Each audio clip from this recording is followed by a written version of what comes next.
C'est là que ça, oui, c'est là que ça fonctionne. Bonjour à toutes et à tous, monsieur le garde des Sceaux, mes chers collègues. Je suis ravie d'accueillir aujourd'hui monsieur Éric Dupond-Moretti, garde des Sceaux. La délégation aux droits des enfants a souhaité vous auditionner afin que vous nous présentiez les initiatives de votre ministère pour améliorer la protection des enfants, mais surtout pour voir comment la parole de l'enfant peut être mieux prise en compte au niveau de la justice. Vous avez effectué récemment plusieurs annonces. En septembre dernier, vous avez annoncé une modification législative qui permettrait le retrait de principe de l'autorité parentale en cas de condamnation d'un parent pour violence sexuelle incestueuse sur son enfant. Lors du dernier comité interministériel consacré à l'enfance, la Première ministre a de nouveau présenté ce dispositif. Par ailleurs, la Ciivise, que nous avons auditionné la semaine dernière, plaide également pour un tel dispositif. Pouvez-vous nous en dire plus sur son calendrier de mise en œuvre ? Au sein de cette délégation, nous sommes plusieurs à nous interroger également sur une suspension immédiate de l'autorité parentale et de l'autorisation de garde en cas de dépôt de plainte pour des violences sexuelles sur l'enfant. Certains souhaiteraient même un retrait de l'autorité parentale en cas de violence conjugale pour le parent auteur. J'aimerais vous entendre sur ces sujets qui sont à notre réflexion. Lors de votre audition auprès de la commission des lois, vous avez également indiqué la mise en place d'un accompagnement de l'enfant par des associations d'aide aux victimes tout au long du processus pénal et l'intervention d'un administrateur ad hoc en cas de défaillance parentale. Ces administrateurs ad hoc seront-ils nommés dès qu'un parent est défaillant et dès le début de la procédure? Comment seront-ils défrayés et quand pensez-vous mettre en place ce dispositif? Sur ce point de mieux accompagner l'enfant, je souhaiterais vous interroger sur le dispositif des chiens d'assistance judiciaire que j'ai pu voir à l'œuvre. Il semblerait qu'une réflexion soit en cours au sein de votre ministère pour savoir où prendre ces chiens, qui doit les gérer. Pour ma part, j'ai vu ces chiens évoluer dans divers environnements et par divers porteurs. Et j'ai pu voir le bienfait de ces chiens auprès des enfants. Je pense que les chiens doivent continuer à être dressés par Andy Chien et être de préférence placés auprès des associations de victimes, car cela permet d'avoir ces chiens dans toutes les situations de la prise en compte de la parole de l'enfant, de l'audition, y compris à l'hôpital, jusqu'au jugement. J'aimerais donc vous entendre sur ce sujet-là, monsieur le garde des Sceaux. Concernant la protection de l'enfance, vous le savez, je plaide pour que la justice en matière d'assistance éducative soit plus en conformité avec les autres pans de la justice. Pour ma part, je pense qu'un avocat devrait être désigné de manière obligatoire dès qu'un placement est envisagé. Il devrait être possible également de faire appel des enquêtes sociales. Et toujours concernant la prise en compte de la parole de l'enfant, il faudrait lui demander son autorisation d'être remis en présence de son parent maltraitant. Pouvez-vous nous indiquer votre point de vue sur ces sujets et ce qui est envisagé pour améliorer la situation? Nous avons, il y a quelques mois, voté dans cette assemblée pour que les juges recherchent en cas de placement si celui-ci est possible chez un tiers digne de confiance. Pouvez-vous nous indiquer où en est ce point et comment les juges sont informés pour réaliser cette mise en place du tiers digne de confiance? Toujours concernant le recueil de la parole de l'enfant, le gouvernement déploie les UAPED dans tous les départements afin de permettre de recueillir la parole dans des conditions optimales avec des professionnels formés au protocole NICHD et en vidéo. C'est une très bonne chose.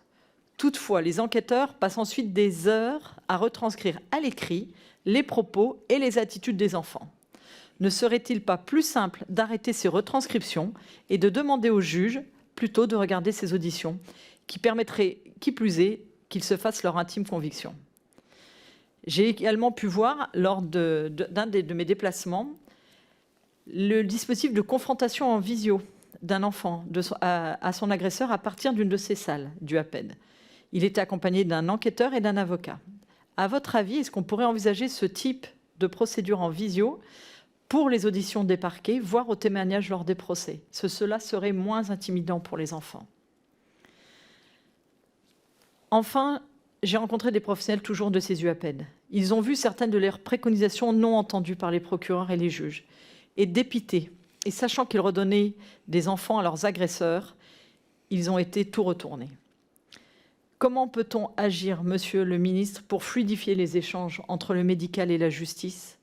Pourrait-on envisager, en cas de doute, d'hospitaliser l'enfant quelques jours, comme pour le protocole féminicide, le temps d'y voir plus clair?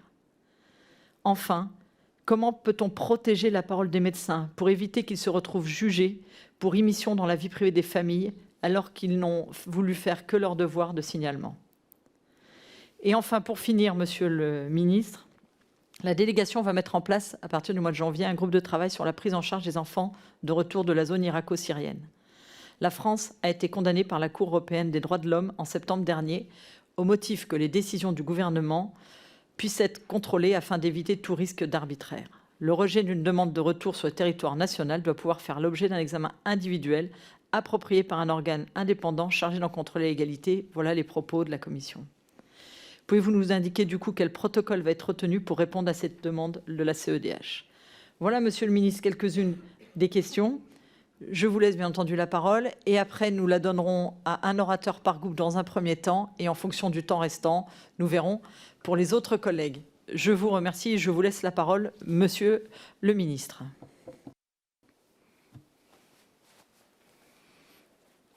Madame la Présidente, chère Perrine, Mesdames et Messieurs les députés, je suis très heureux de venir pour la première fois devant les délégations aux droits des enfants de l'Assemblée nationale.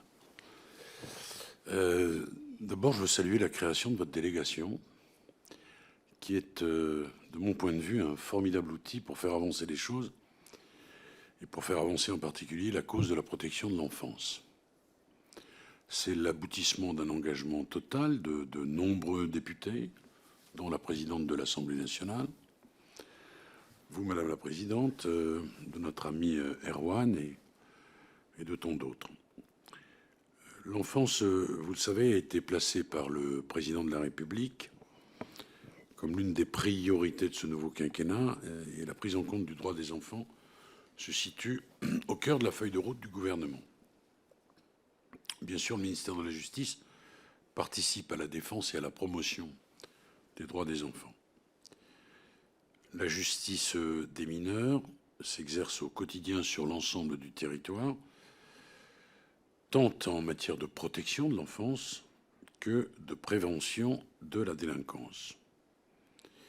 Et il est aujourd'hui absolument primordial de réaffirmer la spécificité et l'importance d'une justice des mineurs qui soit bien sûr une justice de qualité. Pour lui permettre de mener l'ensemble de ces missions, le ministère de la Justice bénéficiera, je veux le rappeler rapidement, grâce à vous, l'année prochaine, d'une nouvelle hausse de plus de 8% pour la 3e année consécutive. Et ce budget 2023 permettra notamment de donner à la justice des mineurs des moyens à la hauteur de sa mission et des moyens pour son avenir en valorisant les compétences et l'action de chacun des professionnels du monde judiciaire. Vous le savez, 1500 magistrats, 1500 greffiers seront recrutés sur le quinquennat, soit en 5 ans, plus que durant les 20 dernières années. Les chantiers actuels du ministère de la Justice en matière de justice des mineurs sont évidemment nombreux, tant en matière pénale, avec la première année de mise en œuvre du Code de justice pénale des mineurs, qu'en matière civile pour la protection des enfants. Matière pénale, d'abord, puisque nous avons fêté le 30 septembre dernier le premier anniversaire de l'entrée en vigueur du CJPM. Vous le savez, ce code modifie en profondeur la procédure pénale applicable aux mineurs et, 1 an après son entrée en vigueur, plusieurs de ces objectifs sont déjà atteints avec des résultats que l'on peut qualifier de probants. Les délais de jugement sont passés du double au simple. 9,1 mois sur le plan national contre plus de 18 mois autrefois. Le nombre de mineurs incarcérés a diminué et parmi les mineurs incarcérés, la part de ceux placés en détention provisoire apparaît nettement en baisse. Et je veux ici saluer l'engagement de tous les magistrats, greffiers, éducateurs PJJ dans la mise en œuvre de cette réforme indispensable. Cette justice plus rapide permet également aux victimes d'être mieux entendues, mieux considérées, et ce n'est pas à vous, bien sûr, que je veux dire que c'est là un point qui est primordial. Je reviendrai prochainement devant le Parlement pour dresser un bilan plus exhaustif de la réforme de la justice pénale des mineurs en lien avec la mission d'évaluation qui est en cours et qui est pilotée par vos collègues Jean Terlier et Cécile Untermaier. En matière civile, je veux saluer la promulgation de la loi du 7 février 2022 relative à la protection des enfants, dont votre collègue Michel Perron était le rapporteur. Et cette loi est venue compléter les mesures de la stratégie nationale de prévention et de protection de l'enfance. Comme vous le savez, elle améliore la prise en charge des mineurs non accompagnés et renforce l'accompagnement des jeunes majeurs. Et désormais, un avocat est présent auprès du mineur à chaque fois que son intérêt le réclame. Un pilotage clair de la politique publique de la protection de l'enfance est évidemment très attendu par nos concitoyens pour mieux protéger les enfants.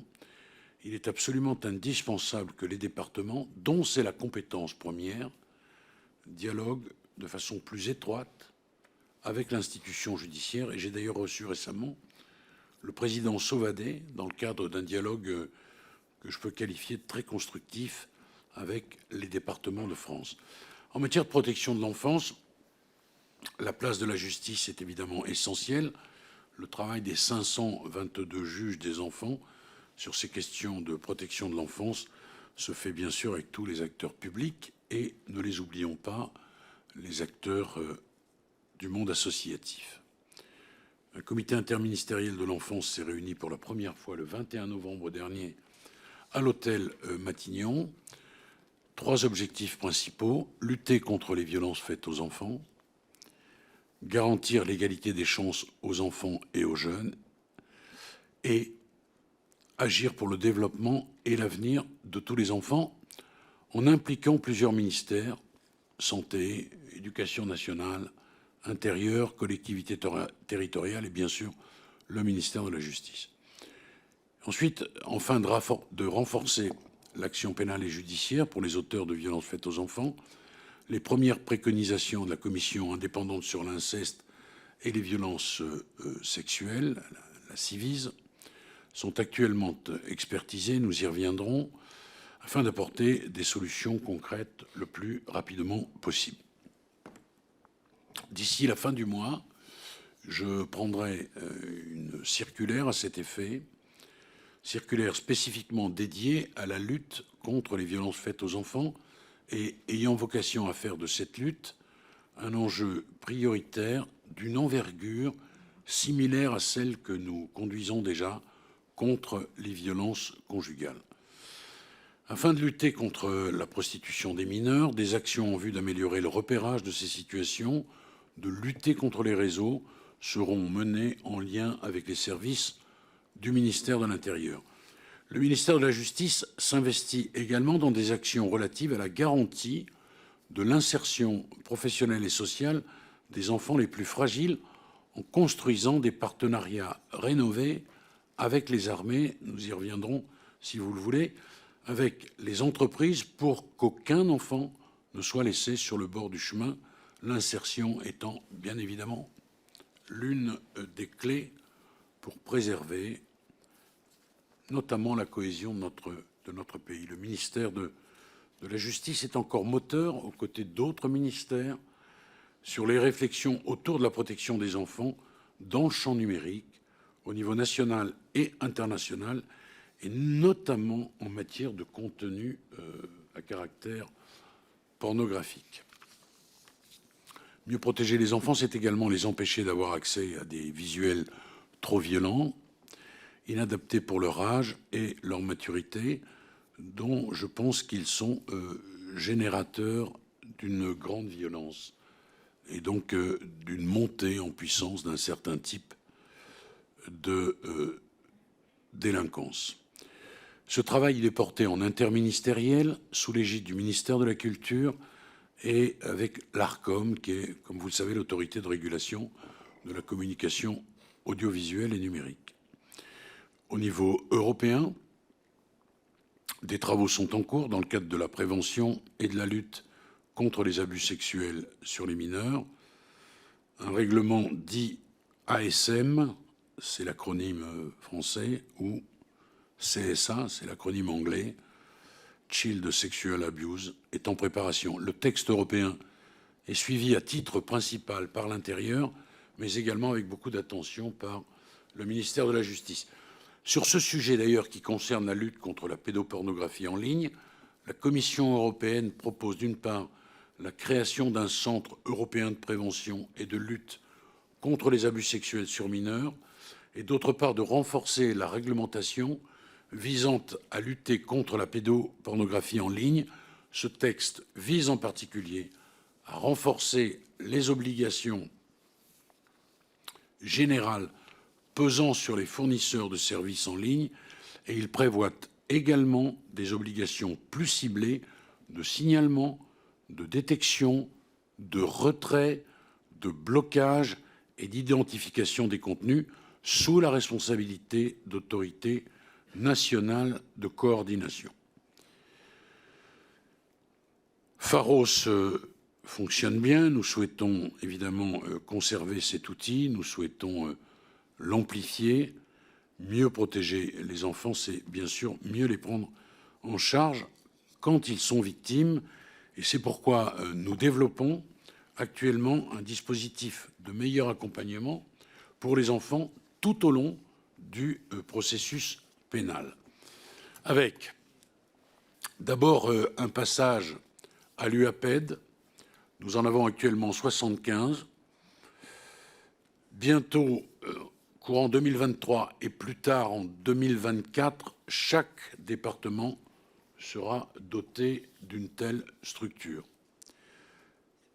Comme vous, Madame la Présidente, je suis allé visiter, expertiser, et le travail qui se fait là est un travail d'excellence. C'est une prise en charge pluridisciplinaire, sanitaire parfois, médicale, médico-légale, psychologique, psychiatrique, sociale, judiciaire, bien sûr.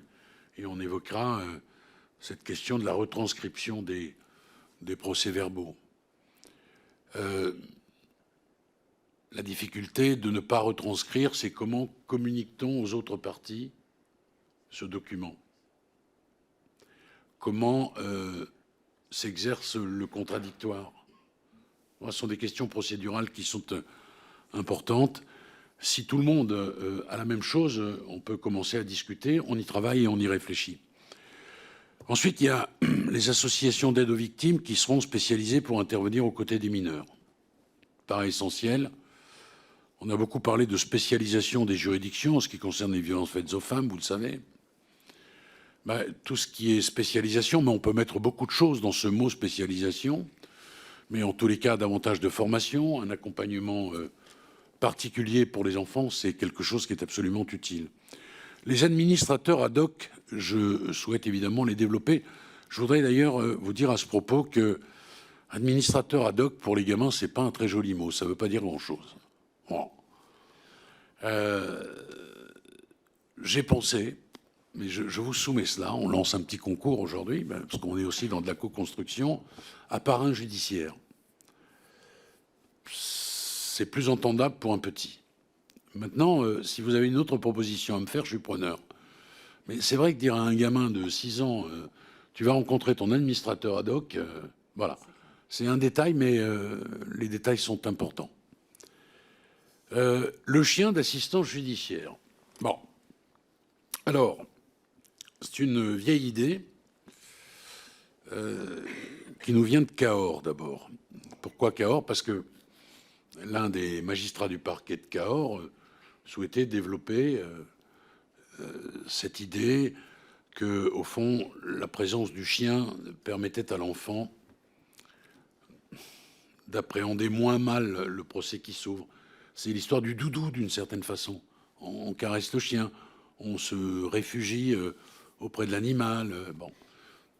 Quand je suis allé à l'UAPED, j'ai eu la possibilité de voir des choses qui démontrent que l'enfant, évidemment, est parfois dans le silence, parce qu'il est plus confortable que les mots. Et parfois, ce qu'il donne à voir de son corps, évidemment, montre à quel point on est dans le traumatisme. Et le chien permet, pour partie, de se libérer de ça. Mais je veux d'abord souligner l'engagement du GET Tienia, qui est très impliqué sur cette question. Mais nous y travaillons depuis longtemps parce qu'il y a la question du dressage des chiens. Non. Il ne s'agit pas d'aller en chercher et puis de les confier quelques instants à des gamins. Il ne faut pas qu'ils aboient pendant les interrogatoires, par exemple. Mais ce n'est pas rien. C'est des petits détails et ce sont des détails qui ont un coût, et notamment le coût du dressage. Bon. Alors, on a beaucoup réfléchi à ces questions. Combien de temps il faut dresser? Un chien d'aveugle, c'est plus de 2 ans. On n'a pas besoin d'un dressage poussé à ce point. Il faut que le chien soit calme, qu'il réponde à un certain nombre d'ordres, qu'il ne soit pas timide, qu'il soit gentil. Voilà, un certain nombre de choses. Donc, on est en train de réfléchir et je dois dire que ça avance vite. Je ferai très prochainement des annonces. L'idée, elle est très claire. Je souhaite, et je vous l'annonce, un déploiement beaucoup plus large de ce dispositif. Bon, la chaleur et le réconfort de l'animal apportent aux victimes beaucoup de calme et beaucoup de tranquillité. Et ça permet aux petits de revenir plus facilement sur les faits qu'ils ont subis.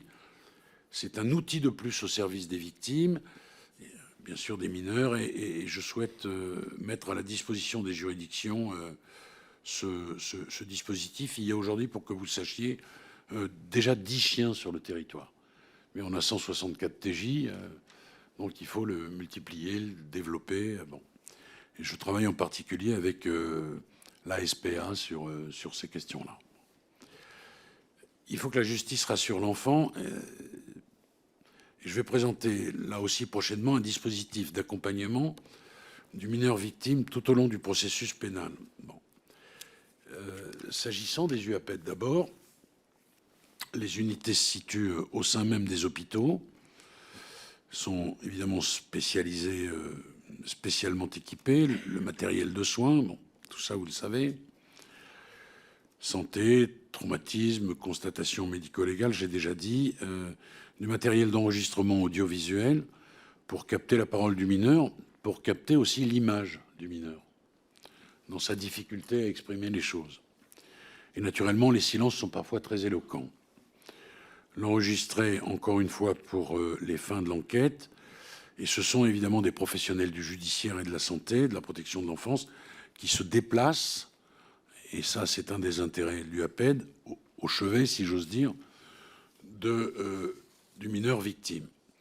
La question des sanctions pénales contre les auteurs de violences faites aux enfants est évidemment une question tout à fait primordiale. Je voulais d'ailleurs dire que dans les UAPED, il y a déjà parfois des chiens d'assistance judiciaire. Et dans les juridictions, en phase de jugement. Ça fait partie de quelque chose que l'on appelle l'accompagnement, évidemment, puisque l'UAPED, c'est tout au début que les choses se passent, et puis ensuite, s'il y a un procès, on est en phase, d'une certaine façon, terminale de la procédure, finale, bien sûr, et les chiens, on les retrouvera quand tout ça sera généralisé, du début à la fin.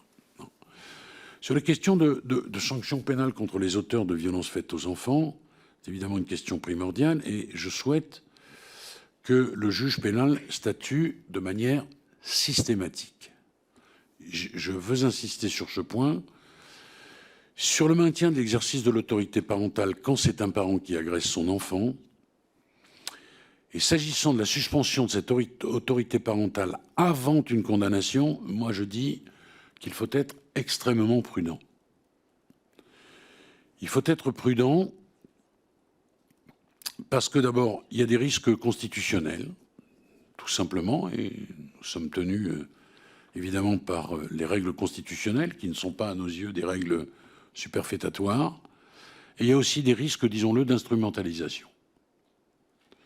Les juridictions savent, la mémoire des juridictions sait qu'il y a parfois des risques d'instrumentalisation. Je suis donc favorable à ce qu'une telle suspension intervienne en cas de poursuite par le procureur de la République en lien avec le juge aux affaires familiales, et cette évolution nécessitera un vecteur législatif et je serais ravi de travailler avec votre délégation, Madame la Présidente, pour la faire aboutir, cette idée. Mais il faut que nous respections évidemment les règles et que nous ayons une certaine prudence. Protéger les enfants, c'est aussi bien sûr leur permettre de connaître leurs droits afin qu'ils puissent savoir comment les actionner. Et là encore, les présidents de tribunaux judiciaires, présidents des conseils départementaux de l'accès aux droits mènent des actions concrètes de promotion des droits pour les mineurs. Des points d'accès aux droits sont ouverts dans les établissements pénitentiaires pour mineurs et je vous annonce qu'ils vont être généralisés. Les éducateurs de la protection judiciaire de la jeunesse animent bien évidemment des formations, des ateliers dans les établissements scolaires pour présenter l'organisation de la justice en France, pour sensibiliser les jeunes sur leurs droits, mais aussi bien sûr sur leurs devoirs, bien connaître les règles, les défendre. Et je veux ici saluer l'engagement des éduques, comme disent beaucoup de jeunes, pour ne pas dire tous. Ils sont pour moi des saints civils, parce qu'il faut y croire. Hein. Il faut y croire. Et je voudrais rendre un hommage particulier à l'un d'entre eux qui, il y a une bonne dizaine de jours, a été agressé au sein d'un centre éducatif fermé. Des gens ont pénétré dans le centre éducatif fermé armés. Ils voulaient en découdre avec des jeunes qui étaient dans le CEF. Et au péril de son intégrité physique, l'éducateur s'y est opposé. Il n'y a pas eu de violence physique à proprement parler, mais il a vécu un très sale moment. Oui. Et quand j'ai appelé cet homme pour lui dire mon soutien indéfectible, il ne me parlait que des enfants. Alors, je voudrais aborder une dernière question, Madame la Présidente, qui porte sur les suites de l'arrêt de la Cour européenne des droits de l'homme concernant le retour des familles de combattants terroristes retenus en Syrie. Sans m'étendre sur ces mesures, parce que je vais les annoncer, on est allé chercher à l'étranger un dispositif que je veux étendre et qui conduit les petits-enfants qui vont témoigner à se familiariser avec la salle d'audience dans laquelle ils vont devoir témoigner. C'est quelque chose de très important. Parce que, évidemment, ces enfants appréhendent ce qui est pour eux une véritable épreuve. Donc il faut qu'ils soient accompagnés, bien accompagnés pour regarder la salle, l'appréhender, monter sur le bureau du président, pardon de le dire ainsi, ou du procureur, se familiariser avec cet endroit. Donc j'aurai l'occasion dans les jours qui viennent de préciser tout ça, parce que nous avons mis en place, et nous sommes en train d'y réfléchir encore quelques instants, mais il y aura quelque chose de cet ordre pour aider les plus petits en particulier, mais je pense que tout le monde appréhende de témoigner devant une juridiction quand il est victime, mais même les adultes, mais pour les enfants, je pense qu'on peut les aider de cette façon. Alors, revenons-en, si vous le voulez bien, puisque vous m'avez posé la question, à l'arrêt de la Cour européenne des droits de l'homme, qui concerne les retours de familles de combattants terroristes qui sont retenus en Syrie. La Cour, en réalité, n'a condamné la France que pour le manque de formalisation du processus décisionnel conduisant au non-rapatriement. Nous n'avons pas été condamnés parce que nous n'avons pas rapatrié. Et comme le gouvernement le soutenait, la Cour a considéré, et c'est extrêmement important, parce que j'entends et je lis beaucoup de choses de beaucoup de Yaka Faucon, la Cour a considéré que la France ne peut pas être tenue pour responsable des conditions de vie dans les camps du nord-est de la Syrie pour une raison simple, c'est qu'elle n'y exerce pas sa juridiction, et c'est, mesdames et messieurs les députés, la stricte réalité. J'ajoute qu'à ces questions très complexes, il y a une question majeure qui est la sécurité de ceux qui seraient chargés ou qui sont chargés ou qui ont été chargés de récupérer les femmes qui sont systématiquement judiciarisées et les enfants qui, eux, naturellement, nous en sommes tous convaincus, ne sont coupables de rien. La Cour a aussi confirmé que les engagements internationaux de la France en matière de protection des droits de l'homme n'imposent pas à la France de rapatrier les personnes retenues dans le nord-est syrien. Nous l'avons fait et nous le faisons et nous le ferons chaque fois que c'est possible. Et conformément à l'arrêt de la Cour, les demandes ont donc été réexaminées et une réponse motivée a été envoyée aux requérantes. Et ce sera désormais la procédure de droit commun, et ces demandes pourront faire l'objet de recours devant le juge administratif, ce qui d'ailleurs a été précisé dans les réponses que nous avons adressées. La France, je le dis, s'est d'ores et déjà mise en conformité avec l'arrêt de la Cour. Alors, entre une réflexion mesurée, équilibrée et surtout pragmatique, et puis le yaka faucon que certains expriment avec une désinvolture et une aisance qui permet à ceux-là qui s'expriment d'oublier notamment les questions de sécurité, il y a, vous l'avez bien compris, de véritables différences. Et moi, il me semble utile de rappeler ces choses parce que j'ai lu tellement de choses et que notamment nous abandonnions les enfants. Je pense qu'on est assez loin de la réalité. Je ferme la parenthèse et nous y reviendrons si vous le souhaitez. Pour conclure, je veux terminer par un bref point sur ces mineurs qui sont rentrés de Syrie. Bon, cette situation, elle est, vous l'imaginez, particulièrement complexe. Elle mérite évidemment toute notre attention. Notre politique, elle est articulée autour de beaucoup d'humanité, mais aussi, bien sûr, d'une vigilance absolue. Absolue. Humanité, ils ne sont pas responsables. Ces gamins, bien sûr.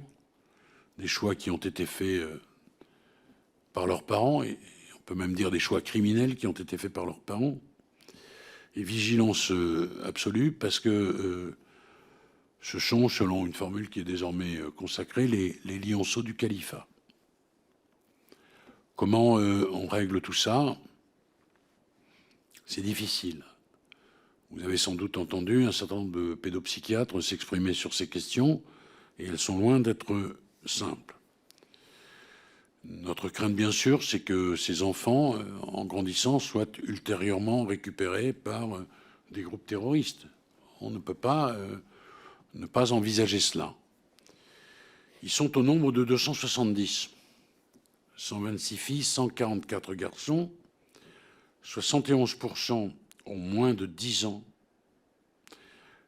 119 enfants, soit 44%, sont nés en zone irako-syrienne sans état civil et sans filiation. Et ces enfants sont désormais répartis sur le territoire national en fonction des lieux où ils peuvent avoir des attaches familiales. Naturellement, des attaches familiales n'ayant pas choisi, bien sûr, ce que les parents ont envisagé en partant nous faire la guerre, pour être bref. Ces enfants, ils font systématiquement l'objet d'une double prise en charge, conformément à une instruction interministérielle du 21 avril, que j'ai complétée par une circulaire à mes services du 18 octobre dernier. J'insiste sur un point, ils sont systématiquement suivis à leur arrivée dans le cadre de procédures d'assistance éducative, éventuellement cumulées avec des placements en famille quand c'est possible, ou en structure éducative. Et ce suivi judiciaire se double d'un suivi administratif au sein des cellules de prévention de la radicalisation et d'accompagnement des familles, ce qui implique l'ensemble des acteurs locaux en contact avec ces enfants, sous la coordination générale du parquet national antiterroriste. Humanité, vous disais-je, et vigilance absolue. Voilà les deux axes de notre politique pour faire face à des situations ô combien complexes, pour suivre et accompagner ces enfants. Je tiens à vous faire part de ma totale détermination dans la défense du droit des enfants, ainsi que l'engagement des professionnels de justice, qu'elle soit pénale ou civile, pour les protéger le mieux possible. Et maintenant, Madame la Présidente, je répondrai avec grand plaisir à toutes les questions que vous voudrez bien me poser.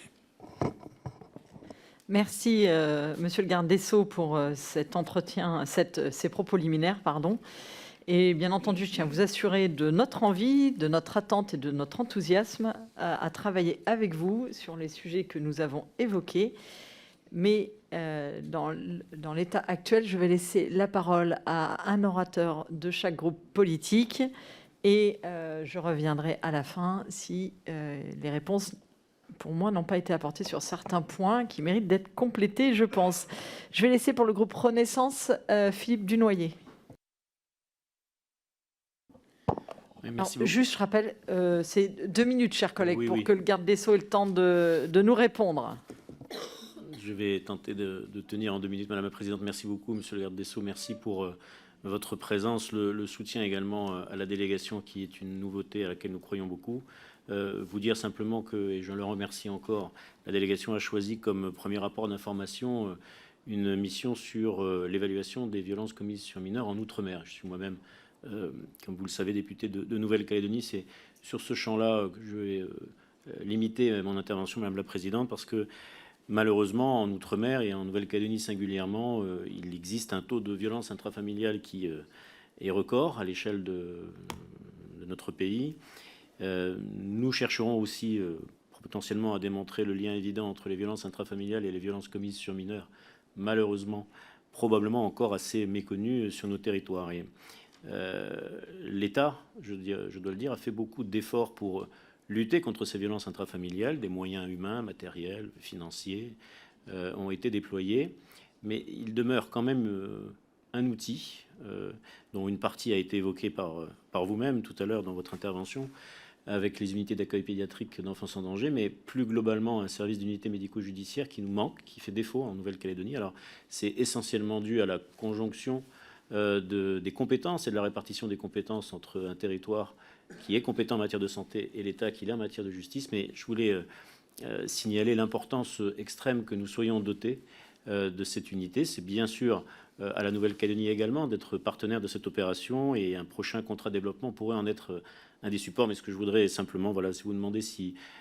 vous êtes en accord et au soutien, bien sûr, de l'accompagnement de cette prochaine unité médico-judiciaire en Nouvelle-Calédonie. Merci. En général, on fait passer tous les orateurs de groupe, mais si ça vous convient. Si vous voulez répondre après chaque, on peut aussi. C'est à votre convenance. Non, à la fin, on déroule. Allez-y. La réponse était brève. C'était un adverbe totalement ton soutien, bien sûr. Donc je me suis dit que comme c'était court et puis que vous attendiez cette réponse légitimement, parce qu'effectivement, il n'y a pas d'UMJ, la direction des affaires civiles et des grâces a été saisie d'une demande qui émane des chefs de cour. Les frais, aujourd'hui, médico-légaux sont considérés comme des frais de justice, vous le savez, d'une certaine façon, pour pallier à l'absence, pardonnez-moi, du MJ, mais je suis tout à fait favorable à ce que l'on examine ça avec beaucoup d'intérêt, parce qu'effectivement, c'est utile, et vous déplorez à juste titre l'absence du MJ. Donc la réponse est oui, totalement ton soutien. Merci beaucoup, Monsieur le Ministre. Pour le groupe Rassemblement national, Madame Caroline Parmentier. Merci Madame la Présidente, Monsieur le Garde des Sceaux. Aujourd'hui, il n'a jamais été aussi facile pour les mineurs, pour des enfants, d'accéder à des contenus pornographiques de manière délibérée ou accidentelle, à des contenus de plus en plus violents et toxiques pour eux. En octobre dernier, le rapport d'information sénatorial « Porno, l'enfer du décor » alertait 2/3 des enfants de moins de 15 ans et 1/3 de ceux de moins de 12 ans ont déjà été exposés à des images pornographiques. On sait que les images véhiculées par la pornographie traumatisent et affectent durablement et profondément de nombreux jeunes dans la construction de leur personnalité. Ils contribuent également à la banalisation des actes de violence sexuelle et des actes de violence contre les femmes. Il y a déjà eu plusieurs demandes faites par des parlementaires aux sensibilités politiques différentes, mais nous n'avons pas suffisamment progressé sur cette question. Je viens de déposer une proposition de résolution que je tiens ici à votre disposition, demandant une commission d'enquête. Les pistes sont nombreuses, travail de communication vis-à-vis des parents, vis-à-vis des mineurs qui souffrent d'addiction, loin de tout jugement moral, sanctions financières infligées aux fournisseurs d'accès Internet qui ne mettraient pas en place des systèmes de contrôle d'âge. La CNIL, par exemple, recommande que l'internaute fournisse un justificatif pour prouver son âge. Dans l'attente de la validation de ce justificatif, le site ne devrait plus laisser apparaître aucune image pornographique et devrait afficher un écran noir. Cette mesure paraît facile à mettre en œuvre. Monsieur le ministre, comment entendez-vous renforcer le contrôle de l'âge dans l'accès aux sites pornographiques? Et plus généralement, que comptez-vous faire pour protéger les mineurs contre la pornographie? Je vous remercie. Merci beaucoup. Pour le groupe LFI, Madame Maximi. Merci beaucoup. Monsieur le ministre, vous avez déclaré au sujet de la protection de l'enfance, c'est un sujet névralgique pour moi. Effectivement, vous venez de parler, de rendre hommage aux éducateurs. Moi, je vais vous parler des alertes qui sont nombreuses dans ce domaine, nombreuses et récurrentes et qui d'ailleurs s'accélèrent et s'amplifient. Ces alertes, elles viennent des professionnels, des éducateurs, de l'aide sociale à l'enfance, mais aussi des juges, notamment des juges pour enfants. Récemment, la défenseur des droits s'est saisie sur la situation de 2 départements en France, ce qui est évidemment très préoccupant. Elle considère que la protection de l'enfance est totalement dégradée, qu'il y a un risque pour le respect de l'intérêt supérieur de l'enfant. Elle parle de ces deux départements, mais elle souligne d'ailleurs dans sa saisine que la protection de l'enfance dans de nombreux territoires n'est plus dûment assurée. Alors, il y a des chiffres qui sont sortis il y a quelques mois suite à un travail de recherche journalistique réalisé par un journaliste de Mediapart et qui a listé quelques placements, mesures non exécutées. À Nancy, nous avions à ce moment-là 32 placements non exécutés, certains d'ailleurs qui dataient de plus de 4 mois. En Loire-Atlantique, c'est 100 placements non exécutés. Dans le Maine-et-Loire, en mai dernier, c'était 160 placements non exécutés. Et le tribunal estimait qu'il fallait 6 mois à 1 an pour obtenir une place. À Châteauroux et dans d'autres villes, c'est entre 6 mois et 1 an pour accéder à une mesure d'AEMO. En Seine-Saint-Denis, c'est 11 mois d'attente pour exécuter des mesures et 2 ans pour une AEMO renforcée. À Saint-Nazaire, c'est 200 mesures d'AEMO qui ne sont pas exécutées. Donc ces chiffres, je l'ai dit, c'est le travail journalistique parce qu'en fait, il n'y a pas de chiffres officiels. Il n'y a pas de comptage, de travail, de mesures, d'évaluation aujourd'hui de cette situation. Donc, il est difficile en fait d'avoir une vision d'ensemble de la situation de notre pays en termes de protection de l'enfance. Et pourtant, quand on s'y intéresse, on se rend compte que c'est un problème qui est structurel, que nous retrouvons dans tous les départements aujourd'hui, du fait d'un effondrement de la politique de la protection de l'enfance, un effondrement au niveau de l'accès aux droits et surtout des places et des moyens disponibles pour les éducateurs. Vous avez rendu hommage aux éducateurs et aujourd'hui, ils alertent de la souffrance, des difficultés qu'ils ont à exposer, à faire leur métier. Alors moi, je voulais juste vous demander quelle était votre feuille de route justement pour pouvoir agir vraiment structurellement sur la non-exécution des mesures et des placements notamment afin d'éviter, parce que nous le savons, des drames vont avoir lieu, ont déjà eu lieu et vont avoir lieu de manière encore plus importante. Merci Madame Maximi. Pour le groupe des Républicains, Monsieur Portier. Merci Madame la Présidente. Monsieur le Ministre, je souhaitais vous interroger sur les délais de la justice familiale. Les statistiques de votre ministère indiquent pour 2020 un délai moyen de plus de 2 ans, 28 mois précisément, pour les procédures de rupture d'union prononcées par le JAF, le juge aux affaires familiales, et donc un délai semblable pour acter le lieu de résidence de l'enfant. En cas de consentement mutuel, le délai reste malheureusement important, 16 mois, et n'a pas évolué depuis 2018. En cas de recours, statuer sur l'autorité parentale nécessite 13 mois supplémentaires, donc des délais qui sont conséquents. Ces délais ne sont pas dus à une augmentation du nombre de demandes relatives aux enfants mineurs après séparation des enfants, car celles-ci sont en baisse de 13% entre 2016 et 2020, de même pour le nombre de recours à la justice en cas de séparation. Ces délais, malheureusement, vont à l'encontre de l'engagement de la France en tant que signataire de la Convention européenne sur l'exercice des droits des enfants, et notamment à son article 7 relatif à l'obligation d'agir promptement. Ma question est donc très simple et c'est la suivante. Comment comptez-vous réduire les délais précités afin que cette obligation d'agir promptement puisse devenir une réalité? Merci. Merci beaucoup, Monsieur Portier. Pour le groupe démocrate, Monsieur Balanant. Oui, merci, Madame la Présidente. Déjà, pour commencer, je voulais juste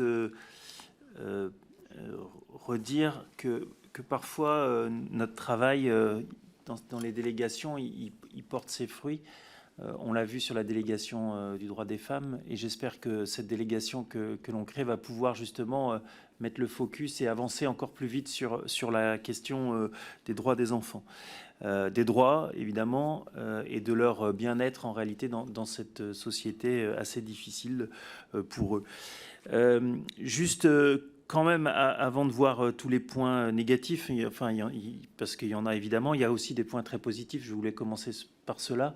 Je voulais juste rappeler quand même que, et vous l'avez fait d'ailleurs, que la justice pénale des mineurs est un vrai, la réforme de la justice pénale des mineurs est un vrai succès. On a entendu beaucoup de critiques avant même qu'on ait commencé à travailler sur le sujet, sur ce qu'on voulait faire, et on l'a fait, et je crois qu'on l'a bien fait. On a aujourd'hui des délais qui sont largement réduits. Cependant, évidemment, la question des enfants, de leur protection, il y a encore beaucoup de travail à faire dans notre pays. Vous le savez, j'étais auteur d'un texte sur le harcèlement scolaire, et ce texte reposait sur 3 piliers. La prévention, l'accompagnement et la protection. Et je crois que ces 3 piliers, on peut les décliner sur tout le travail qui nous reste à faire. Vous l'avez dit, la prévention, vous avez parlé des éducateurs qui font un travail remarquable, mais moi je voulais savoir comment on peut multiplier les liens entre l'école, donc l'éducation nationale, et votre ministère et le ministère de la Justice, pour que les enfants connaissent mieux leurs droits. Moi, j'ai la conviction que quand les enfants connaîtront mieux leurs droits, ils auront plus de capacité à savoir, quelque part, se défendre ou à actionner les leviers pour se défendre. Merci beaucoup, Monsieur Balanant. Pour le groupe socialiste, je n'ai pas vu. Horizon non plus. Donc, pour écologique, Madame Pasquini. Merci Madame la Présidente. Monsieur le garde des Sceaux, la protection de l'enfance vit une crise durable et profonde. Le Président a déclaré vouloir faire de la protection de l'enfance une cause majeure de son quinquennat. Si on fait des promesses électorales en invoquant le droit des enfants, il faut se donner les moyens de les tenir. Il faut donc se ressaisir rapidement.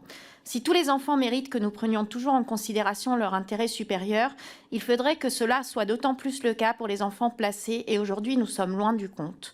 Quand un enfant n'a pas la chance d'obtenir un lit dans un foyer, il reste en attente dans la famille dont le juge a décidé de l'éloigner.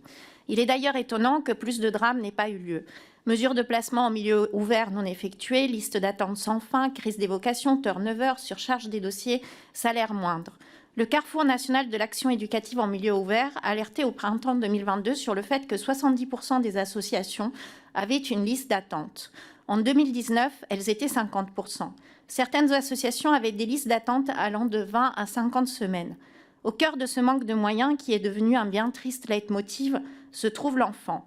Un enfant qui a déjà beaucoup souffert en famille, l'endroit qui devrait le protéger et lui fournir l'amour nécessaire pour grandir.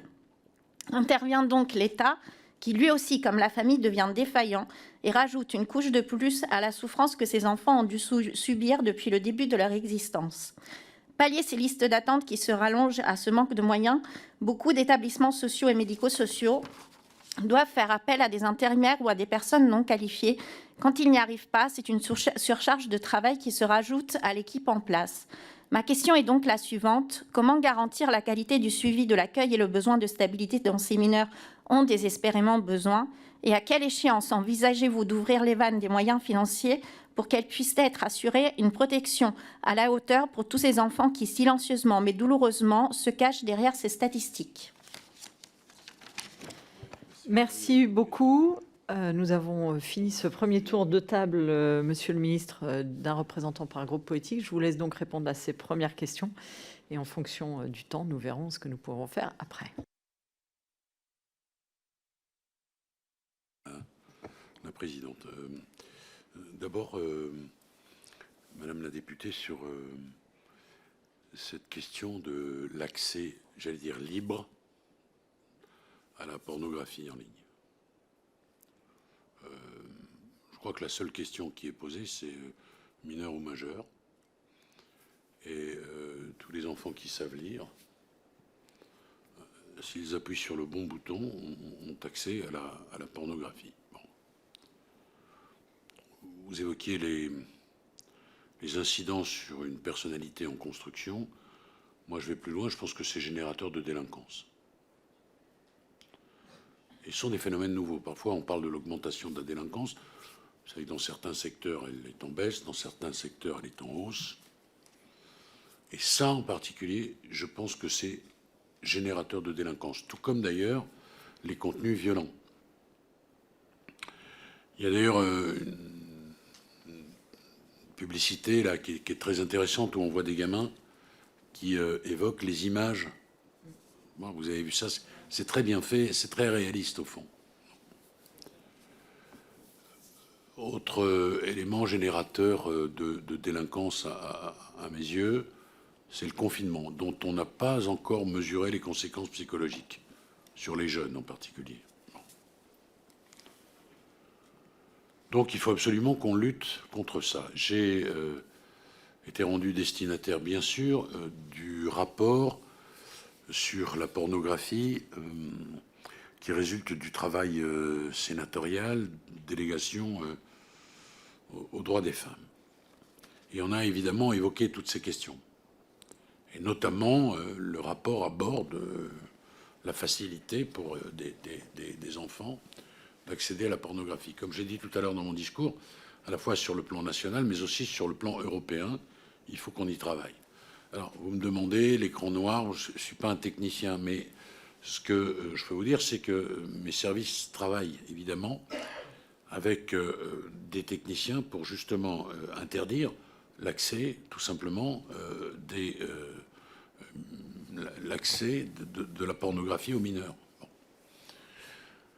On travaille aussi sur des textes.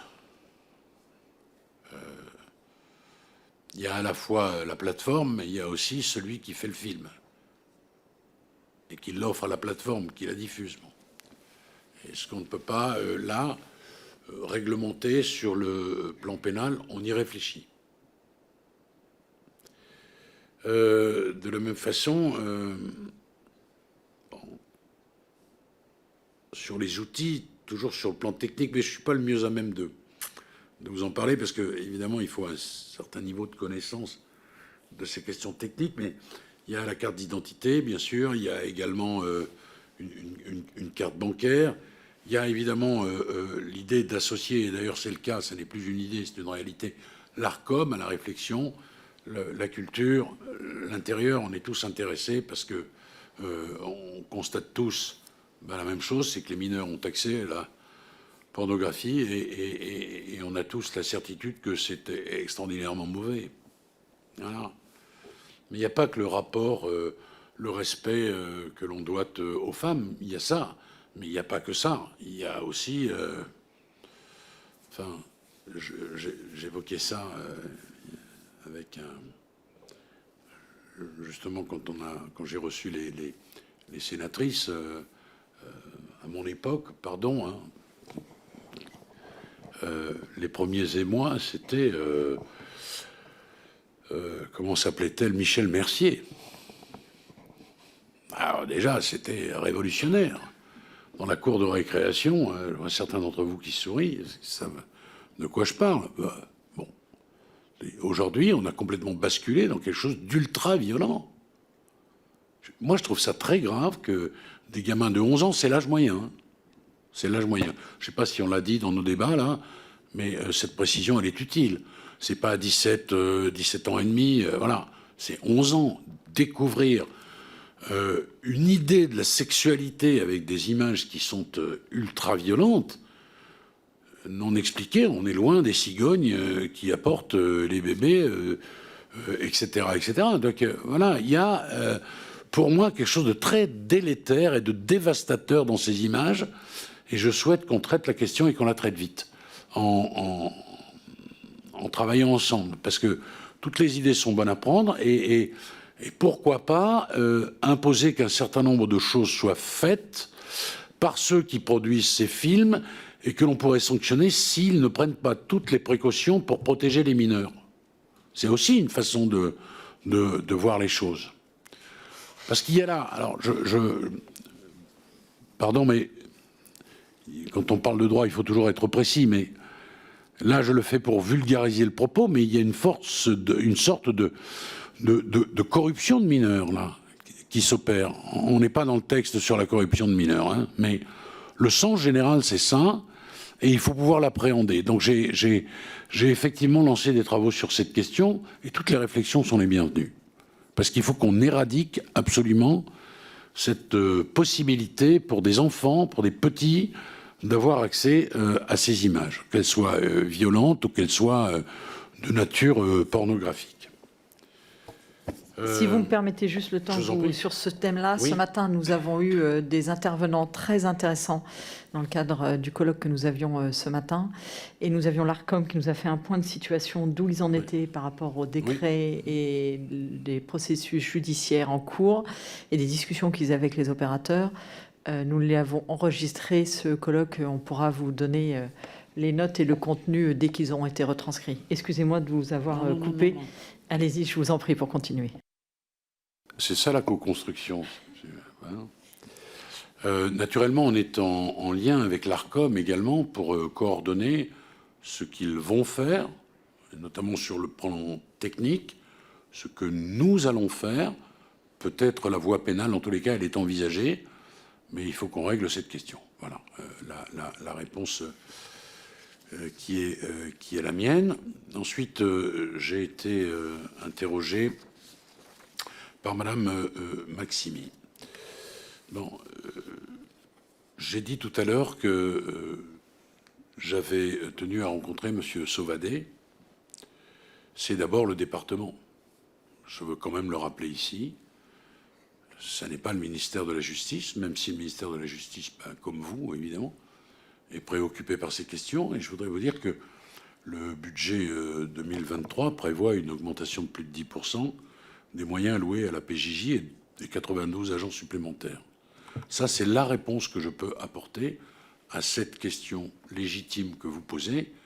Il y a le département. Et dans la relation entre le département et l'enfance, il y a le rôle, je ne doute pas que vous l'entendrez, peut-être l'avez-vous envisagé, de Charlotte Cobel, évidemment, qui est en permanence en relation avec les départements pour améliorer la situation que vous rappelez et que vous dénoncez à juste titre.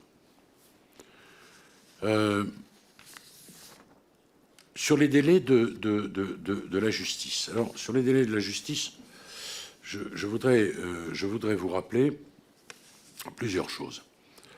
D'abord, c'est une de mes préoccupations, le temps long. Chaque fois que les Français sont interrogés sur la justice, ils dénoncent sa lenteur.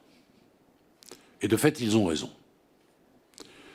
Donc, on a décidé de réduire les délais. Comment on fait pour réduire les délais?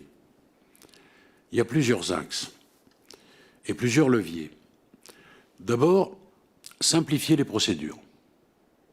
Et je présenterai tout prochainement le résultat de nos travaux qui concernent les États généraux de la justice. Je dis nos travaux parce que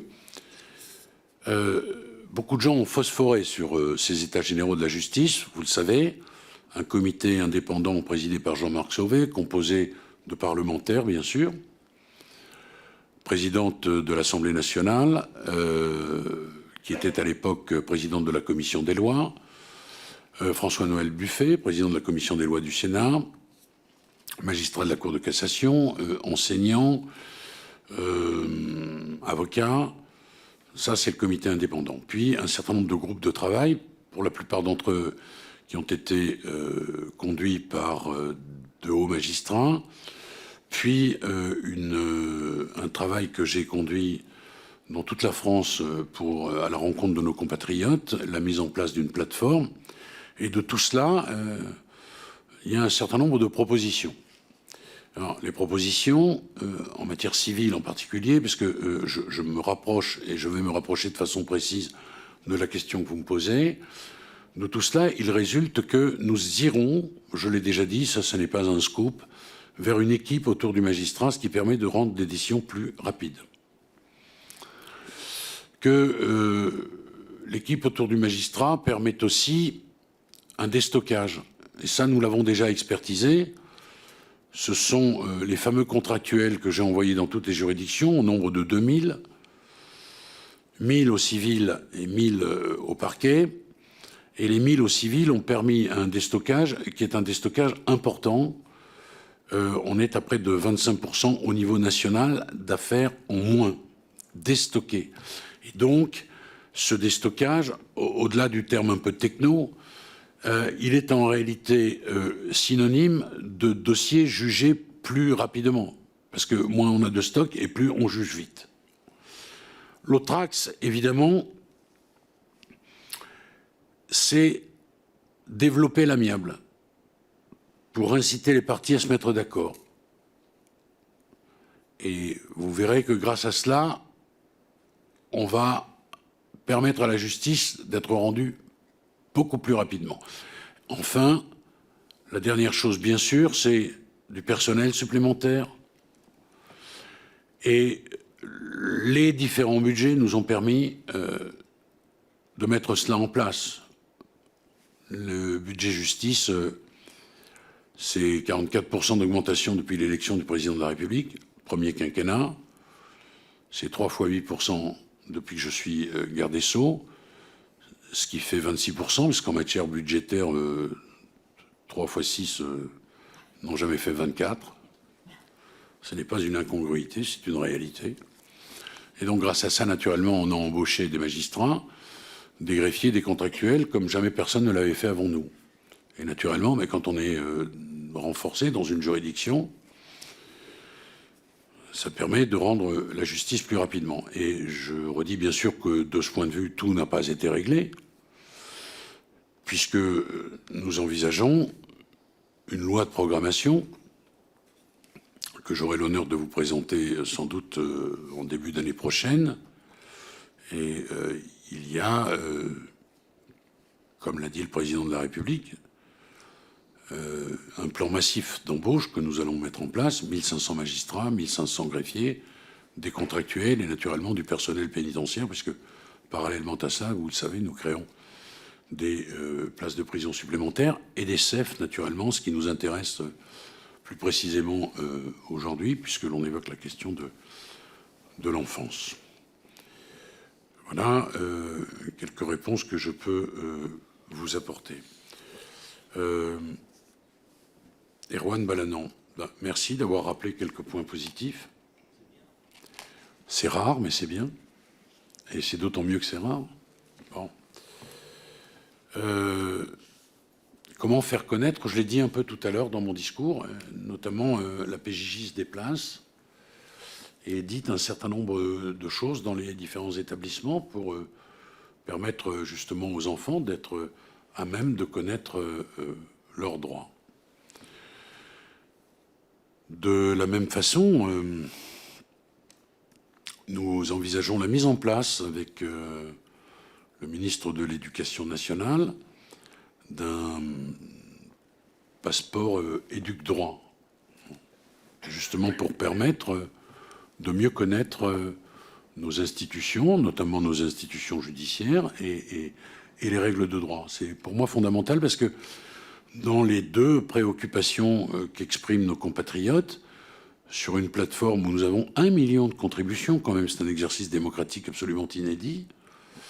Autrefois, quand on voulait réformer la justice, ça se faisait place Vendôme et que place Vendôme.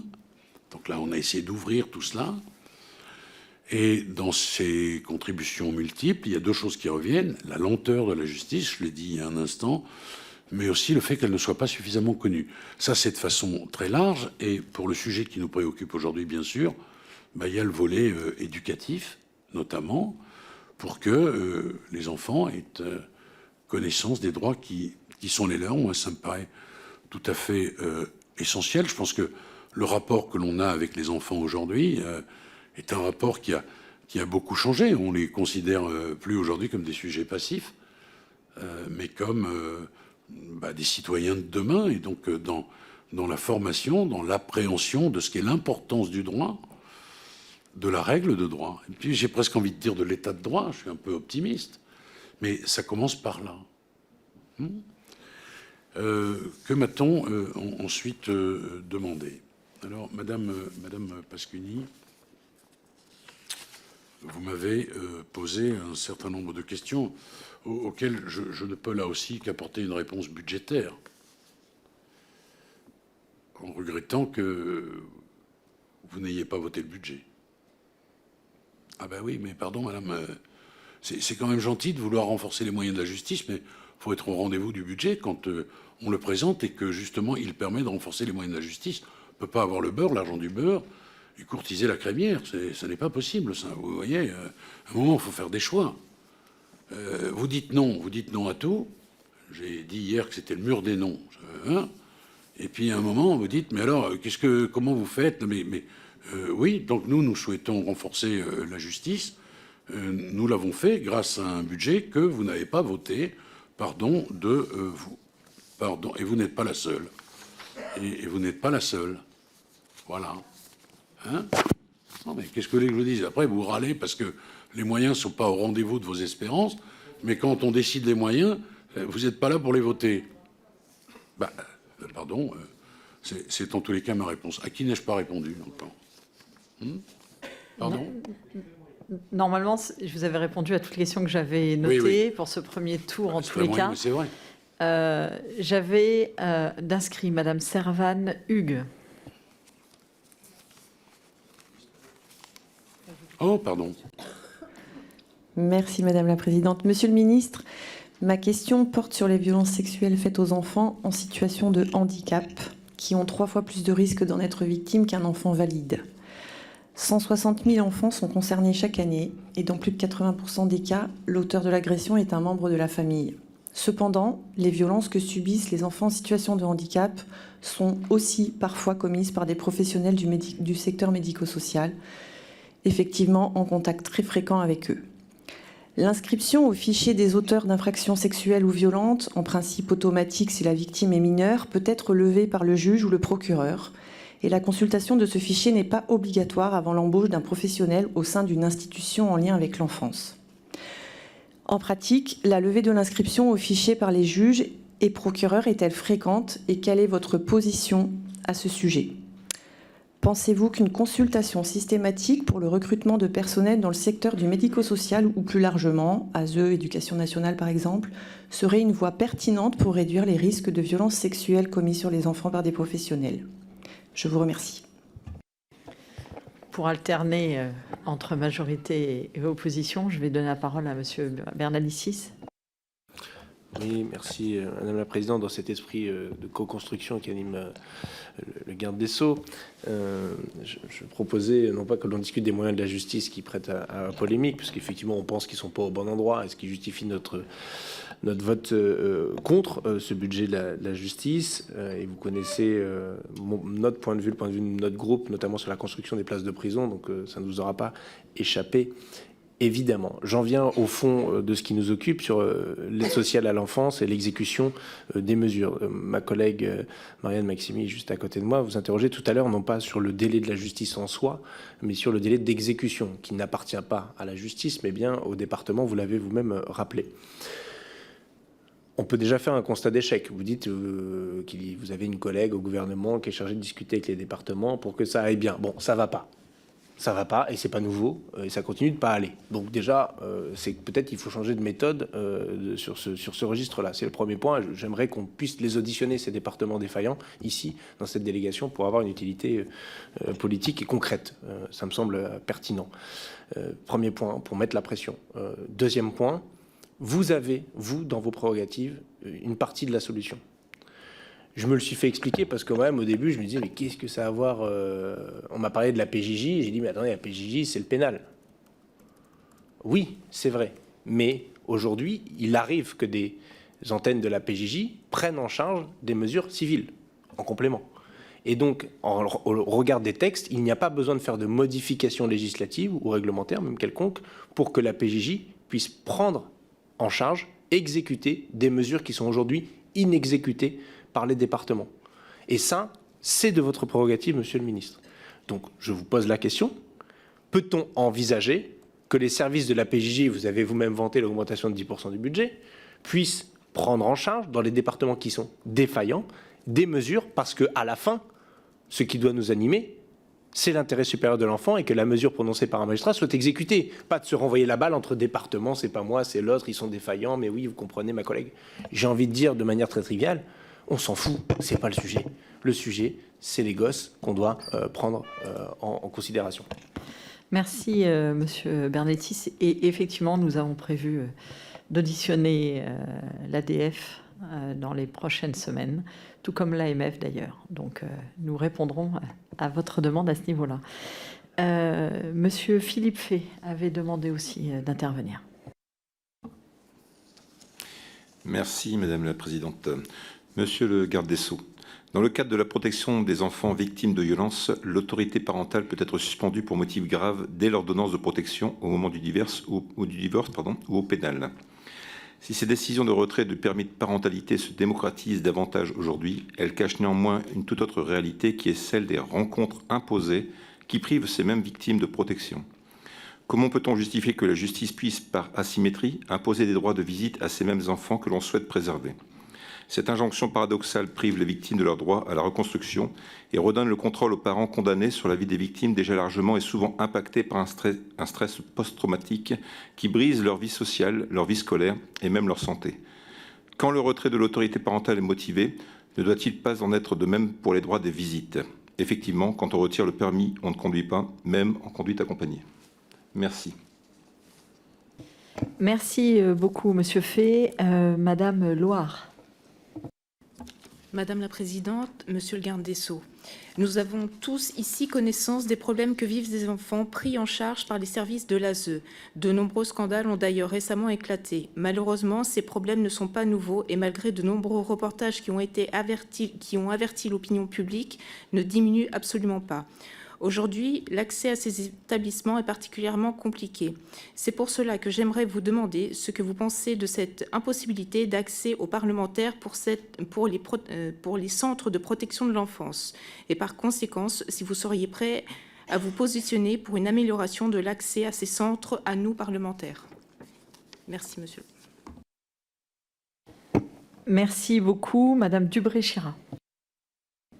Merci Madame la Présidente. Monsieur le Ministre, ma question ne vous étonnera pas. L'enfant qui évolue dans un contexte de violence intrafamiliale est un enfant en danger avec des conséquences graves pour son développement, sa santé, sa sécurité, qui nécessite un accompagnement spécifique. Je voulais attirer votre attention sur le travail de concertation qu'on avait fait au mandat précédent et sur les conséquences liées à l'exposition de ces enfants dans le cadre de violences conjugales. Notre souhait est de placer l'enfant au-dessus du principe de coparentalité et de reconnaître l'enfant comme victime de violences conjugales. Ce qu'on proposait, c'était le repérage, la prise en charge et le suivi psychologique des enfants, une infraction autonome lorsque l'enfant est exposé à des violences, puisque il n'est reconnu comme victime que dans le cadre pénal, et pour aller dans le sens de mon collègue, une suspension de l'exercice de l'autorité parentale et des droits de visite et d'hébergement du parent poursuivi ou condamné pour violence. La réflexion sur l'exercice de l'autorité parentale a évolué. Vous êtes prononcé avec Charlotte Cobel à la rentrée pour son retrait et la suspension du droit de visite et d'hébergement dans le cas limité d'inceste et de violation sexuelle sur mineurs. Fin novembre, le premier comité interministériel à l'enfance a acté cette mesure de retrait et d'éventuelles suspensions pendant l'enquête. Nous proposons d'étendre cette suspension ou ce retrait à l'autorité parentale lorsque les enfants sont exposés. Dans le cadre de la délégation, nous avons auditionné la semaine dernière le juge Édouard Durand, coprésident du Civis. Il a rappelé le lien indispensable entre conjugalité et parentalité. Il ne s'explique pas que l'on ne prévoit pas le retrait juridique de perpétuer la violence et l'emprise par l'exercice de l'autorité parentale ou lors des droits de visite et d'hébergement. Il s'est dit favorable de longue date à une législation impérative sur les violences conjugales, portant inscription dans le code civil et de cette suspension et de ce retrait. Ce consensus est largement partagé. Nous avons déjà débattu sur ce sujet avec vous-même et votre cabinet. Quelles propositions êtes-vous en mesure de nous faire dans ce domaine? Merci. Merci beaucoup. Normalement, je n'ai plus d'inscrits au niveau des groupes. Je vais me permettre, Monsieur le Ministre, par rapport à mon propos préliminaire, tout à l'heure, vous avez indiqué qu'effectivement, chaque enfant pourrait avoir un avocat. Or, aujourd'hui, on sait que c'est soumis à la volonté et ou du juge ou du président de département. J'aimerais donc savoir si vous avez fait passer des consignes pour généraliser cet avocat. Ma question sur la possibilité d'appel d'une enquête sociale, et ça peut rebondir sur ce qu'a dit M. Bernalicis, c'est-à-dire est-ce que la PJJ, par exemple, ne pourrait pas venir en contre-appel pour permettre le contradictoire qui vous est si cher, c'est qu'aujourd'hui, en procédure d'assistance éducative, l'enquête sociale fait foi et il n'y a pas possibilité d'avoir une contre-enquête. Et je pense qu'il y a vraiment nécessité à ce niveau-là. Et enfin, sur le tiers digne de confiance, est-ce que vous avez fait passer une consigne au juge pour qu'il puisse mieux gérer cette chose-là? Et sur les retranscriptions d'audition, j'entends, mais je pense qu'effectivement, peut-être que même si on donnait à la défense la vidéo de l'enfant, peut-être que l'auteur se rendrait compte des difficultés de son enfant ou de l'enfant qu'il a agressé. Donc voilà, c'était les quelques points sur lesquels vous ne m'aviez pas répondu. Je me permets, vu qu'il n'y a plus de questions. Merci, Monsieur le Ministre. Bon, d'abord, vous savez bien, Madame la Présidente, chère Perrine, qu'on ne passe pas des consignes comme ça au juge quand on est garde des Sceaux. Hein? Les circulaires, pardon. Ouais, mais je vous ai dit que j'en préparais une, dont vous aurez forcément connaissance. Non mais, Monsieur Bernalicis, qui est très soucieux, comme moi d'ailleurs, de l'indépendance des magistrats, je ne vous ai pas vu bondir, car vous n'étiez pas attentif, sinon vous auriez fait un bond d'1 mètre sur votre chaise. Alors, je vais essayer de répondre dans l'ordre, parce qu'il y a beaucoup de questions qui m'ont été posées. Monsieur Bernalicis, d'abord. Je ne sais plus si c'est dans l'ordre chronologique, mais peu importe. Pas grave.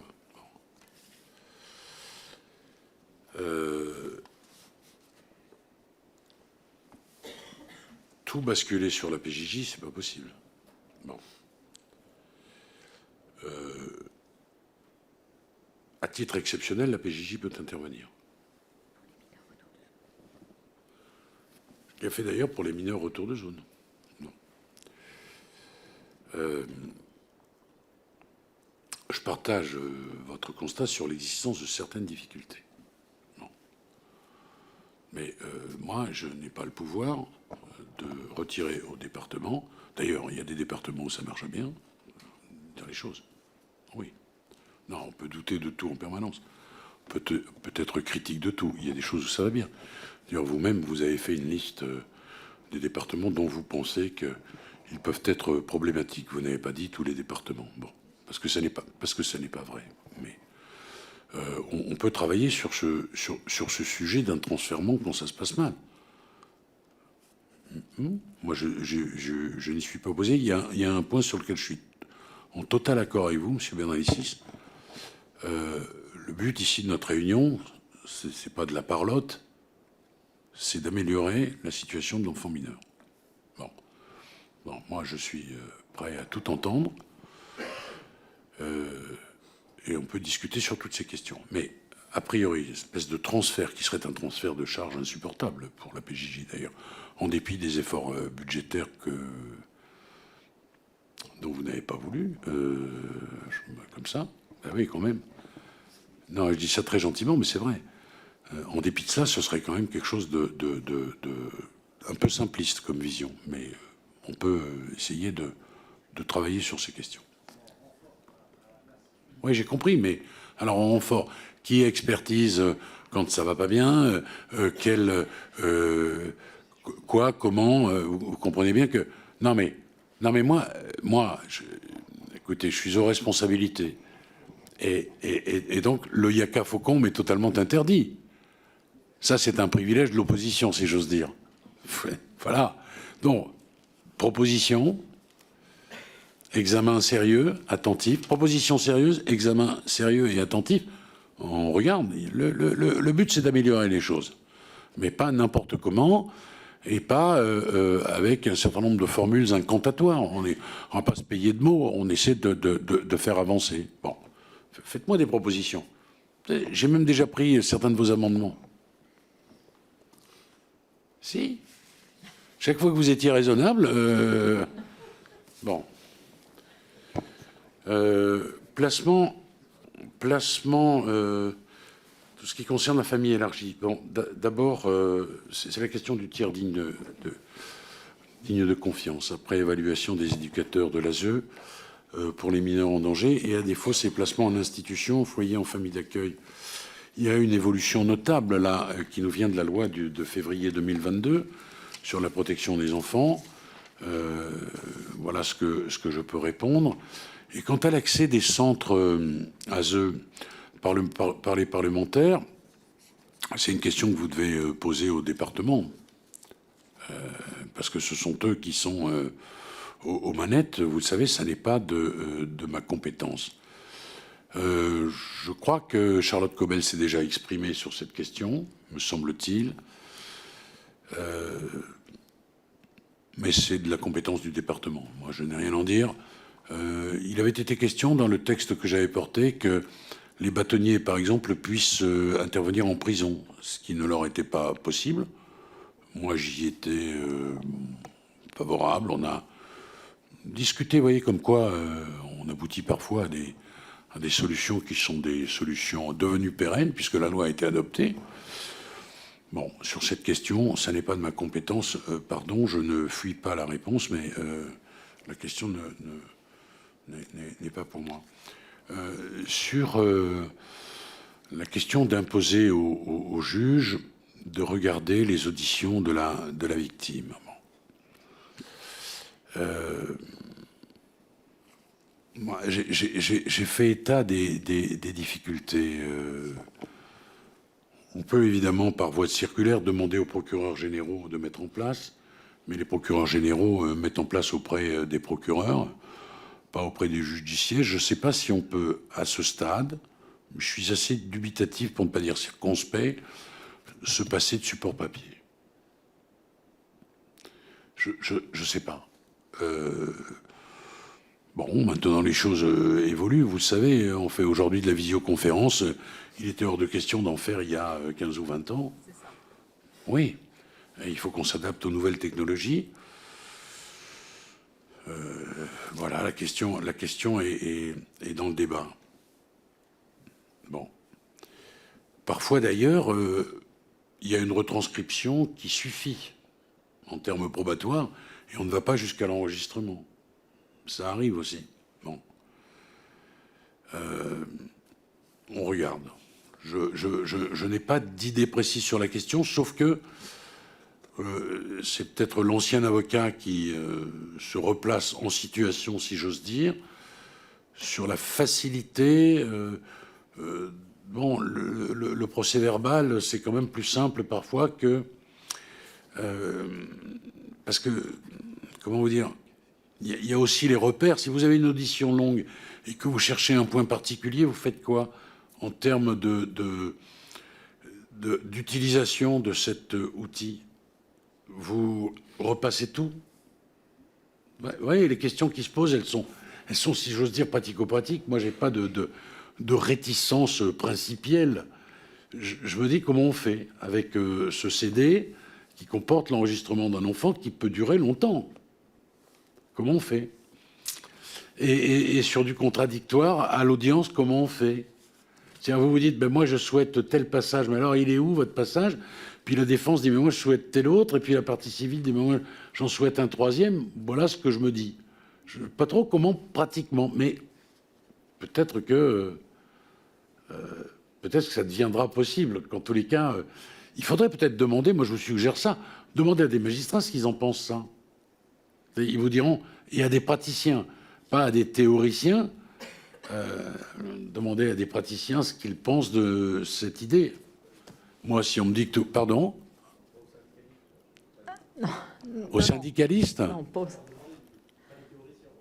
Mais vous pouvez toujours demander l'avis des syndicats. D'ailleurs, je pense que vous ne vous en privez pas, M. Bernalicis. Voilà. Alors, sur cette question, j'ai déjà commencé à interroger certains juges, et effectivement, ils me mettent en balance le temps. Le temps de regarder la vidéo. Sauf que pour 1 heure d'audition d'un enfant, donc 1 heure passée par un juge à regarder l'audition, c'est 7 à 8 heures de retranscription pour les forces de l'ordre. C'est pour ça qu'à un moment, je pense quand même qu'il faut qu'on s'interroge entre les deux pour qu'on ait quelque chose peut-être de plus simple pour tout le monde. Mais après, effectivement, les juges me disent, oui, mais nous, on est habitués au papier, on peut lire en travers, etc. Moi, je pense que diffuser cette vidéo peut aussi avoir un effet sur l'auteur, de voir vraiment les dégâts qu'il a pu faire sur l'enfant, plutôt qu'un papier qu'on lui retranscrit des attitudes de l'enfant. Mais je pense que vous avez raison. Il y a quelques années, la visio n'était pas possible. Je pense qu'on en est aux prémices, mais je pense qu'il faut qu'on le garde dans un petit coin de notre tête. Mais regardez le nombre de 7 heures que vous devez multiplier. Bon, le policier, il met 7 heures, d'accord, mais après, l'avocat, il va mettre combien de temps pour auditionner et voir les images? Et le président, et le parquet, et les assesseurs, aux assises en particulier. Vous savez que maintenant, les assesseurs ont accès au dossier, ce qui n'était pas le cas autrefois.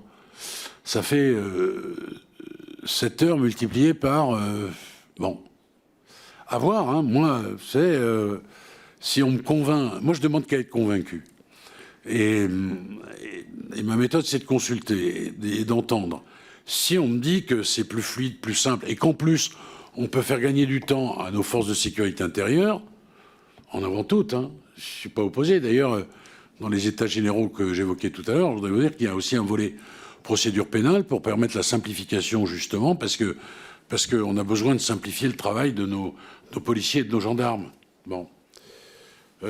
Ensuite, on m'a posé une question sur les violences, notamment sexuelles, commises sur les handicapés. Bon.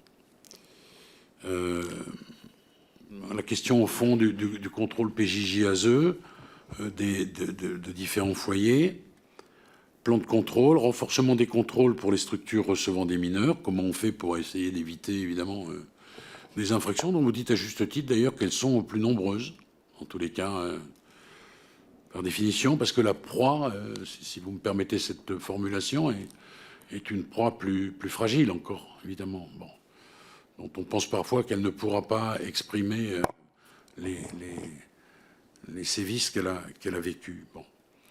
Alors, la PJJ participe, vous le savez, au contrôle des établissements et des services de protection de l'enfance à partir des directions interrégionales.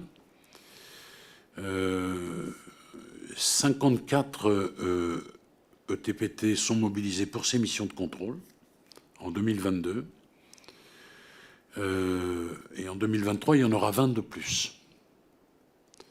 C'est-à-dire qu'on a pris conscience de la nécessité de mettre en place et de renforcer ces contrôles. Et pour les professionnels de l'enfance, il y a toute la question des contrôles des antécédents, notamment du B3, contrôle renforcé depuis la loi qu'a portée mon ami Adrien Taquet, la loi de février 2022, contrôle du B2, passage au FIGES systématique avec revoyure tous les ans. Bon, ce qui permet quand même de contrôler, de mieux filtrer peut-être. Et au pénal, on va le dire, des circonstances aggravantes qui existent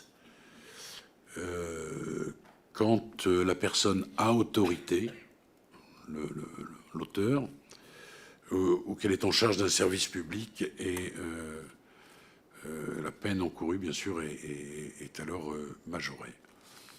voilà, partie de la réponse aux questions, Madame la députée, que vous m'avez posées. Il y a ensuite la question de l'autorité parentale. Alors, de l'aptitude parentale. Moi, je dis que cette question est à examiner aussi bien par le juge aux affaires familiales au moment d'une séparation que par le juge pénal, en cas d'infraction grave. Si les sanctions pénales contre les auteurs de violences faites aux enfants doivent être évidemment réprimées, il n'y a aucune difficulté là-dessus, je souhaite aussi que le juge pénal statue, je vous l'ai dit, de façon systématique sur le maintien de l'exercice de l'autorité parentale quand c'est un parent qui est mis en cause. Le juge pénal doit statuer sur la question de l'autorité parentale, sur la question de la protection de l'enfant, évidemment, par son parent. Et on prépare un texte pour permettre, ça vous le savez, j'en ai déjà fait l'annonce, le retrait de l'autorité parentale de façon automatique pour les parents qui ont violé et agressé sexuellement leur enfant. Ça, c'est une des préconisations de la Civise. Et s'agissant de la suspension avant condamnation, je vous ai dit mon scepticisme sur la question.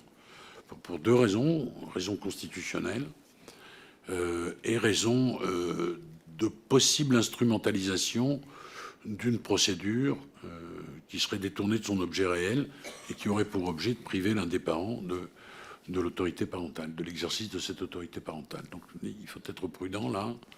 Je vous ai dit tout à l'heure que les juridictions avaient en mémoire un certain nombre de dossiers qui ont été détournés de leur finalité, qui ont fait l'objet d'instrumentalisation. Ça existe, il faut être prudent là-dessus. Prudent. Et le côté automatique est quelque chose qui me gêne. Alors je sais que Monsieur Durand est très allant sur cette question. Monsieur Durand, il est juge et il devrait aussi, bien sûr, se souvenir que ces questions-là, elles sont essentielles et qu'elles doivent être tranchées par un juge. Voilà ce que je pense. Je pense à peu près avoir répondu à tout le monde. Je crois que Monsieur Walter voulait intervenir. Monsieur Gardesso, si vous pouvez couper votre micro. Oui, je coupe immédiatement, Madame la Présidente. Je suis très obéissant, vous savez. Oui, excusez-moi, c'était juste pour avoir une précision sur ce que vous venez de dire. Dans les préconisations du juge Durand, il y avait également, en cas de procédure pénale, la suspension à la fois des poursuites pour non-présentation d'enfants pour le parent considéré comme protecteur et la suspension du droit de visite et d'hébergement. Donc vous avez abordé la question de l'autorité parentale et je vous en remercie, mais je voulais avoir des précisions sur ce point-là. L'autre question très rapide que je voulais vous poser, c'est que nous avons parlé lors de cette audition du 6 décembre de l'après-Civise, donc de la question de comment pérenniser ce lieu d'écoute et de recueil de témoignages qui apparaît comme essentiel. Je voulais savoir si vous aviez des pistes de ce point de vue-là. Et juste une dernière petite question, je crois qu'il n'y a pas eu de réponse à la question de Madame Goulet sur la responsabilité des médecins. Et donc, si vous pouviez nous apporter des précisions là-dessus également, je vous en remercie. Alors, il y a plusieurs choses. Vous avez raison, il y a une question à laquelle je n'ai pas répondu. Je vais me faire un devoir de le faire. D'abord, la Civise, son travail n'est pas terminé. Bon. Je crois que le temps de la mission, c'est 3 ans. Jusqu'à novembre l'année prochaine. Bon. Alors, je sais que un certain nombre ont été dites, notamment par voie de presse d'ailleurs, immédiatement reprises, commentées avec tout ce que l'on peut imaginer comme commentaire autour de préconisations. Bon. Ce travail, il a pour objet de nous aider, vous les parlementaires, moi, ministre, à orienter, à mettre en place une politique de meilleure protection de l'enfance. Bon. Donc, il y a un certain nombre de choses qui ne sont à ce stade que des préconisations. Et il faut les entendre comme telles. Sur certaines, je l'ai dit, on est d'accord au point qu'on prépare un texte. Sur d'autres, ça mérite une certaine réflexion. Moi, quand, après réflexion, je constate qu'il y a des difficultés d'ordre constitutionnel, je dis, attention, ça mérite réflexion. Donc, la Ciivise est un travail important, très important. Mais il faut aussi que l'autorité politique ait sur ce travail l'autonomie dont nous avons besoin les uns et les autres. Nous prendrons beaucoup de choses de ce que dit la Ciivise. Il y a un certain nombre de choses sur lesquelles nous sommes réservés, et je le redis, le travail n'est pas terminé. Donc, bel outil, et merci à M. Durand de faire ce travail. Nous l'examinerons complètement quand le travail sera terminé. Voilà. Il y a des choses dont nous nous sommes dit, ça va vraiment, vraiment, vraiment dans le bon sens, et il est urgent de le mettre en place. Il y a un certain nombre d'autres choses sur lesquelles il y a des circonspections, d'ordre juridique notamment, et sur lesquelles nous devons attendre un peu. Puis il y a un certain nombre de discussions. Vous savez, moi, quand je reçois un travail, je ne décide pas tout seul de ce qui est bien, pas bien. On discute. Je suis entouré de magistrats qui connaissent ces questions. J'ai moi-même une expérience d'avocat. On a recours également au service. On discute d'un certain nombre de choses. Voilà. C'est comme ça que ça se fait dans la concertation. Ouais. Concertation utile. Voilà. Et donc, je redis, il y a des choses qui sont arrêtées. Je vous ai parlé d'un projet de texte. Le reste fait l'objet encore de discussions. Et je dis également, parce que c'est vrai, que le travail qui a été accompli par M. Durand est dès à présent un travail dont on peut dire qu'il est considérable, qu'il est extrêmement utile. Et quand il sera terminé, nous en tirerons les conclusions. Voilà. Ce qui est sûr, c'est que ce travail-là nous sera utile. Voilà. Alors, sur les médecins et la protection des médecins qui font des signalements, aucune conséquence pénale. C'est une obligation, hein, c'est clair. C'est une obligation pour le médecin de signaler des violences sexuelles sur mineurs. On va être très clair. Donc, le médecin qui dit ce qu'il a constaté ne peut pas faire l'objet de poursuites. Voilà. Alors, il y a parfois des conséquences, on le sait, parce que les familles, parfois, en veulent aux médecins, on le sait. Ce qui retient d'ailleurs certains praticiens. On l'avait aussi, ça. Moi, je l'ai vu dans un certain nombre de dossiers. Médecin de la famille, bon, ça arrive. Mais je pense que, de ce point de vue, on assiste à des changements de mentalité, changements de paradigme.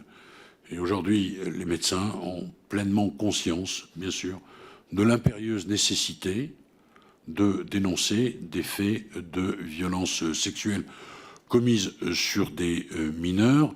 Et non seulement c'est une impérieuse nécessité, mais c'est une obligation légale. Donc voilà. Et merci de me poser cette question. Et je regrette de l'avoir non pas oublié. Vous étiez là pour me rappeler à l'ordre, mais ça me permet de redire publiquement ici un certain nombre de choses qui doivent être entendues de façon très, très claire. Merci beaucoup. Je pense que c'est bon. Merci beaucoup, Monsieur le Ministre, pour ces échanges qui en appelleront d'autres, j'en suis sûre. Et en tout cas, vous trois, la délégation à vos côtés pour faire avancer tout ce qui est nécessaire de faire avancer dans le cadre des droits des enfants. Mes chers collègues, je voulais vous souhaiter à toutes et tous de bonnes fêtes de fin d'année. Nous nous retrouvons le 18 janvier pour auditionner l'Association des maires de France dans le cadre du futur service public de la petite enfance. Vous recevrez la convocation prochainement. Bonne fête à tous. Merci, Madame la Présidente. Merci à vous. Joyeux Noël, bonne fête de fin de mois.